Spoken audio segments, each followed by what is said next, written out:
একজন মা হওয়ার কারণে বাচ্চাদের স্কুলে টিফিন কি দেওয়া হবে এটা নিয়ে মায়েদের কতটা চিন্তা থাকে সেটা এখন খুব ভালো অনুভব করতে পারি।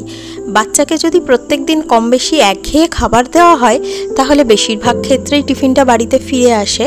তার জন্য ভাবলাম এমন কিছু বানাই যেটা টেস্টিও হবে, বাচ্চার খেতেও ভালো লাগবে, আর খেলে কোনো রকম সমস্যাও হবে না, প্লাস এটাকে স্টোর করেও রাখা যাবে।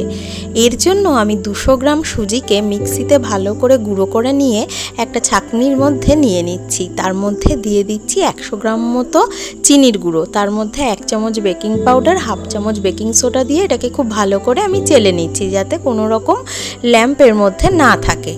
এরপর একটা আমকে আমি টুকরো টুকরো করে ভালো করে ধুয়ে নিয়ে কেটে নিয়েছি। কেটে তারপর এটাকে মিক্সিতে দিয়ে আমের থেকে একটা পাল্প বের করে নিয়েছি, করে সেটাকেও ছেঁকে নিয়েছি। অনেক সময় কিছু কিছু আমে একটু আঁশ থাকে, তাই আঁশগুলো যাতে না থাকে তার জন্য আমটাকে আমি ভালো করে পেস্ট করে ছেঁকে নিয়েছি। এবার একটা বোলের মধ্যে আমি ওই যে গুঁড়োগুলো ছিল সেটার সঙ্গে আমটাকে দিয়ে দিচ্ছি, আর দিয়ে দিচ্ছি সঙ্গে প্রয়োজন অনুযায়ী দুধ। যেহেতু এটা সুজি তাই দুধটা দিয়ে ভালো করে ব্যাটারটা তৈরি করে কিছুক্ষণ ঢেকে রাখতে হবে, কারণ কিছুক্ষণ বাদে সুজি কিন্তু অনেকটাই দুধ টেনে নেবে, তাই পরে যদি আবার প্রয়োজন পড়ে তখন এর মধ্যে কিন্তু দুধ মিশিয়ে নিতে হবে।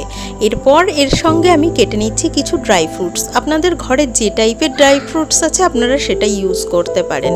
ড্রাই ফ্রুটসগুলোকে টুকরো টুকরো করে কেটে নিয়ে আমি একটা জায়গাতে রেখে দিচ্ছি। যে পাত্রের মধ্যে আমি কেকটা বসাবো সেই পাত্রটার গায়ে খুব ভালো করে অয়েল ব্রাশ করে নিলাম। তারপর এর মধ্যে একটা কাগজকে বাটির মাপে কেটে আমি বসিয়ে সেই কাগজটার গায়েও খুব ভালো করে আমি একটু তেল মাখিয়ে নেব যাতে কেকটা খুব সহজেই উঠে আসে। এবার আমি ঢাকনাটা খুলে দেখে নিচ্ছি কেকের ব্যাটারটা। আমার কেকের ব্যাটারটা মোটামুটি ঠিকই আছে। আপনারা যদি আরেকটু পাতলা ব্যাটার করতে চান সেক্ষেত্রে এর মধ্যে একটু দুধ মিশিয়েও নিতে পারেন। আমি এরপর এর মধ্যে দিয়ে দিচ্ছি পরিমাণ অনুযায়ী বাটার, আর এটা আপনারা আপনাদের টেস্ট অনুযায়ী দেবেন। আমি যেহেতু আমার মেয়ের জন্য করছি তাই বাটারটা একটু কমই দিলাম। এরপর কেটে রাখা ড্রাই ফ্রুটসগুলো দিয়ে দিচ্ছি। তার আগে ড্রাই ফ্রুটসের মধ্যে অল্প একটু ময়দা মাখিয়ে নিয়েছিলাম। এবার এই ব্যাটারটাকে আমি সেই পাত্রের মধ্যে ভালো করে ঢেলে নিচ্ছি। ঢেলে পাত্রটাকে একটু ভালো করে নাড়িয়ে নিতে হবে, কারণ ভেতরে যদি কোনো এয়ার থাকে সেটা যাতে বেরিয়ে যায়। এরপর আমি একটা প্রেশার কুকারকে 15 মিনিট মতো প্রিহিট করে রেখেছিলাম, তার মধ্যে একটা স্ট্যান্ড দিয়ে আমি এই কেকের বাটিটাকে বসিয়ে দেবো।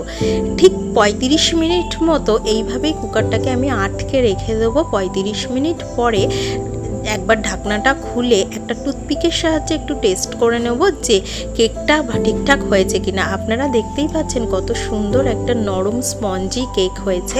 এটাকে আপনারা কেটে রেখে দিতে পারেন ফ্রিজে, আপনার প্রয়োজন অনুযায়ী বাচ্চাকে টিফিনে দিয়ে দিতে পারেন।